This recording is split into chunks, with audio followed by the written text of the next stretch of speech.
नमस्कार दोस्तों, आज हम लेकर आए हैं हिंदी सिनेमा को उसकी बिल्कुल अलग सी आवाज़ से परिचित कराने वाली फिल्म एक दूजे के लिए की कुछ रोचक अनसुनी बातें। ये फिल्म 5 जून 1981 में रिलीज हुई। एक दूजे के लिए एक ऐसी फिल्म है जो प्यार और समर्पण के बारे में एक खूबसूरत कहानी कहती है। फिल्म के संगीत और प्रदर्शनों ने इसे हमेशा के लिए याद रखने योग्य बना दिया। इससे पहले कि हम इस फिल्म से जुड़े रोचक किस्से सुनाने शुरू करें, हम आपको कमल हसन और फिल्म के निर्देशक के बालाचंदर के बारे में बता देते हैं। 1973 में कमल हसन ने पहली बार एक तमिल फिल्म में एडल्ट रोल किया। इससे पहले तक वो एक चाइल्ड आर्टिस्ट के रूप में नजर आते थे। इस फिल्म की रिलीज के समय वो मात्र 19 साल के थे। 1973 की ये तमिल फिल्म थी अरंगेत्रम, जिसके निर्देशक के बालाचंदर थे। इसी फिल्म का रीमेक के बालाचंदर ने हिंदी में बनाया, जिसका नाम था आईना। ये 1975 में रिलीज हुई। कमल हसन ने के बालाचंदर के साथ कई तमिल फिल्मों में काम किया। साथ ही कमल मलयालम फिल्मों में भी काम कर रहे थे। एक बार कमल हसन ने निर्देशक के बालाचंदर से कहा कि आप मुझे एज अ हीरो किसी तमिल फिल्म में ले लीजिए। तब के बालाचंदर ने तेलुगु फिल्म बनाई मारो चरित्रा, जिसका मतलब था एक और इतिहास। ये फिल्म 1978 में रिलीज हुई। ये कमल हसन की एज अ लीड हीरो पहली तेलुगु फिल्म थी। फिल्म की हीरोइन थी सरिता और सपोर्टिंग रोल में माधवी को लिया गया था। इस फिल्म में कमल तमिल है और सरिता तेलुगु है। दोनों में प्यार हो जाता है। ये फिल्म बहुत कामयाब हुई। तब निर्देशक के बालाचंदर ने इसे हिंदी में बनाने का फैसला किया। ओरिजिनल कहानी के हिसाब से हिंदी फिल्म में सिर्फ ये बदलाव किया गया कि लड़की को तेलुगु की जगह नॉर्थ इंडियन लड़की दिखाना था। फिल्म के हिंदी रीमेक में हीरो कमल हसन को ही रखा गया और सपोर्टिंग रोल में माधवी ही रही, लेकिन हीरोइन के रोल में सरिता को नहीं लिया गया, क्योंकि डायरेक्टर को सरिता का लुक ऐसा नहीं लगा कि वो नॉर्थ इंडियन लड़की नजर आए। इसलिए नई लड़की की तलाश शुरू कर दी गई। एक्ट्रेस किम, पद्मिनी कोल्हापुरे और कई लड़कियों ने किसी न किसी कारण से ये फिल्म छोड़ दी। रति अग्निहोत्री ने 1979 में तमिल फिल्म से अपना करियर शुरू किया था। उनका जन्म उत्तर प्रदेश में रहने वाली पंजाबी फैमिली में हुआ था। निर्देशक के बालाचंदर को हीरोइन के लिए जैसा चेहरा चाहिए था, रति अग्निहोत्री का चेहरा उन्हें वैसा ही लगा। इसलिए उन्होंने रति को फिल्म के लिए फाइनल कर लिया। तब तक रति अग्निहोत्री 8 तमिल, 9 तेलुगु और एक कन्नड़ फिल्म में काम कर चुकी थी। मारो चरित्र की हिंदी रीमेक बनाने का काम शुरू हो गया। कमल हसन, रति अग्निहोत्री, माधवी और सुनील थापा, इन सब की ये पहली हिंदी फिल्म थी। फिल्म का नाम रखा गया एक और इतिहास। इसी नाम से फिल्म की शूटिंग शुरू की गई। बाद में सोचा गया कि हिंदी दर्शकों के लिए ये टाइटल शायद ठीक नहीं रहेगा, इसलिए फिल्म का टाइटल चेंज करके नया टाइटल रखा एक दूजे के लिए। फिल्म के डायलॉग लिखे थे इंदर राज आनंद ने, गीतकार आनंद बख्शी, संगीतकार लक्ष्मीकांत प्यारेलाल, निर्माता LV प्रसाद, स्टोरी स्क्रीन प्ले के बालाचंदर का था।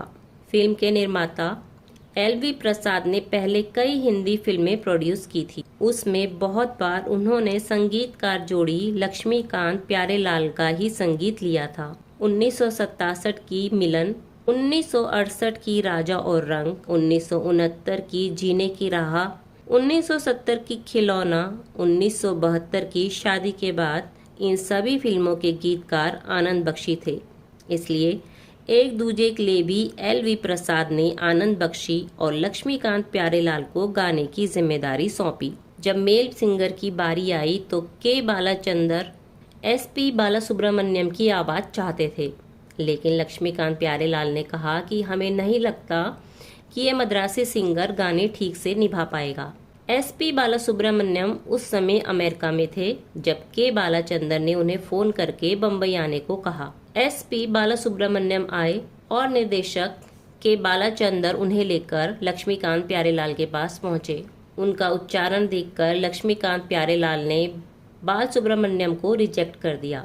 तब के बालाचंदर ने लक्ष्मीकांत प्यारेलाल को समझाया कि फिल्म का हीरो वासु भी हिंदी नहीं जानता, तो उसके हिंदी बोलने में दिखने वाली दिक्कतें एसपी की गायकी में हिंदी को लेकर जो थोड़ी बहुत कमियां हैं उन्हें ढक लेंगी। लक्ष्मीकांत प्यारेलाल फिर भी नहीं माने। उन्होंने बाल सुब्रमण्यम का टेस्ट लेने की ठानी और कहा कि कोई सेमी क्लासिकल गाना सुनाओ। आंखें बंद कर एसपी बालासुब्रमण्यम ने ध्यान लगाया और नौशाद का संगीतबद्ध किया फिल्म मेरे महबूब का मोहम्मद रफ़ी का गाया शीर्षक गीत बालासुब्रमण्यम ने साधा तो लक्ष्मीकांत प्यारेलाल हैरान हुए। फिर उन्होंने उन्हें कोई सिंपल गाना गाने के लिए कहा। तब एसपी बालासुब्रमण्यम ने दोस्ती फिल्म का गाना जाने वालों जरा मुड़ के देखो इधर गाया, तो लक्ष्मीकांत प्यारेलाल उनसे इम्प्रेस हो गए और फिल्म एक दूजे के लिए के सारे गाने उन्हीं से गवाए। एसपी बालासुब्रमण्यम की भी एज अ प्लेबैक सिंगर पहली हिंदी फिल्म थी। एक दूजे के लिए जो पहली रिकॉर्डिंग एसपी साहब ने की वो लता जी के साथ थी। गाने में उनके डायलॉग्स थे। बालासुब्रमण्यम ने बताया था कि मैं लता जी के सामने काफी नर्वस था और इसी वजह से उनकी साड़ी पर मुझसे चाय गिर गई। लता जी भी ये बात समझ गई थी और रिहर्सल के टाइम उन्होंने मेरा हौसला बढ़ाया था। इस तरह गाना रिकॉर्ड हुआ। आनंद बख्शी ने इस फिल्म के गाने फिल्म की सिचुएशन के हिसाब से बहुत ही अच्छे लिखे थे। ये दिलचस्प बात रही कि जिस सिंगर से हिंदी गाने गवाने में हिचकिचाहट हो रही थी उसी एसपी बालासुब्रमण्यम को फिल्म के गानों के लिए नेशनल अवार्ड मिला था। निर्देशक के बालाचंदर जब गोवा में गाना शूट कर रहे थे 16 बरस की बाली उम्र को सलाम, तो शूटिंग बीच में ही रोक दी और अपने प्रोडक्शन कंट्रोलर को कहा कि गीतकार आनंद बख्शी को बुलाया जाए। बम्बई में आनंद बख्शी के घर फोन किया गया। पता चला वो हैदराबाद गए हुए हैं। वहां उनसे कांटेक्ट किया गया और उन्हें आनंद फानन गोवा बुलाया गया। आनंद बख्शी जब गोवा पहुंचे तो बालाचंदर ने पूछा कि आपने लिखा है जेरो जबर को सलाम, इस जेरो जबर का क्या मतलब है? तब आनंद बख्शी ने बताया जेरो जबर वो मात्राएं हैं जिनकी मदद से कोई भी शब्द पूरा होता है। उसके बाद के बालाचंदर ने पूरा गाना नए तरीके से शूट किया। अब उन्हें शब्दों का मतलब समझ आ गया था, खास करके इस लाइन पर इस लिखावट की जेरो जबर को सलाम। उन्होंने वो शॉट लिया जहां लड़का लड़की का नाम पत्थर पर लिखा होता है। ये पूरा गाना फिल्म की कहानी के हिसाब से बहुत अच्छा लिखा हुआ गाना है। संगीतकार लक्ष्मीकांत प्यारेलाल ने राग अहिर भैरव में ये गाना बनाकर इसका इमोशनल कनेक्ट और भी ज़्यादा कर दिया और उस पर लता जी की गायकी सोने पे सुहागा। निर्देशक के बालाचंदर ने जब गाने के लिरिक्स समझकर गाना फिर से शूट किया तो पर्दे पर इसका असर कई गुना बढ़ गया। ऑडियंस कहानी में पूरी तरह इन्वॉल्व हो गई। फिल्म में एक सीन था जिसमें रति की माँ हीरो की फ़ोटो जला देती है और रति उसकी राख चाय में डालकर पी जाती है। रति ने एक इंटरव्यू में बताया था कि फ़ोटो में बहुत से केमिकल होते हैं जो सेहत के लिए हानिकारक हैं, लेकिन फिर भी उन्होंने ये सीन किया। हालांकि सीन ओके नहीं हुआ तो उन्हें दोबारा करना पड़ा। सबको डर था कि कहीं रति को कुछ हो ना जाए, पर भगवान की कृपा से सब ठीक रहा। तेलुगु फिल्म के क्लाइमेक्स में लड़की का रेप हो जाता है।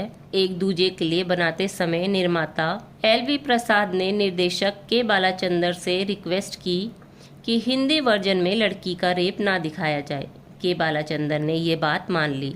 जब फिल्म पूरी हो गई और देखी गई तो सबको लगा रेप सीन के बिना फिल्म का वो इम्पैक्ट नहीं आ पा रहा जो चाहिए था। अब अगर रेप का सीन शूट करने के लिए शूटिंग दोबारा रखी जाती तो फिल्म की रिलीज और डिले हो जाती। निर्देशक के बालाचंदर ने वो पोर्शन खास तरीके से एडिट करवाया और ऑलरेडी अवेलेबल शॉट्स का इस्तेमाल करके ऑडियंस को ये मैसेज पहुंचा दिया कि लड़की के साथ बदसलूकी हुई। फिल्म जब पूरी हुई तो निर्माता और डिस्ट्रीब्यूटर गुलशन राय को फिल्म दिखाई गई। गुलशन राय ने कहा कि फिल्म की एंडिंग अच्छी नहीं है, हैप्पी एंडिंग कर दो, मैं फिल्म खरीद लूँगा। निर्देशक बालाचंदर ने क्लाइमेक्स चेंज करने से इनकार कर दिया। हालात ऐसे हो गए कि कोई भी डिस्ट्रीब्यूटर फिल्म लेने को तैयार नहीं था। आखिरकार निर्माता एलवी प्रसाद और निर्देशक के बालाचंद्र ने सोचा कि फिल्म को खुद ही रिलीज किया जाए। एलवी प्रसाद और के बालाचंद्र राज कपूर की बहुत इज्जत करते थे।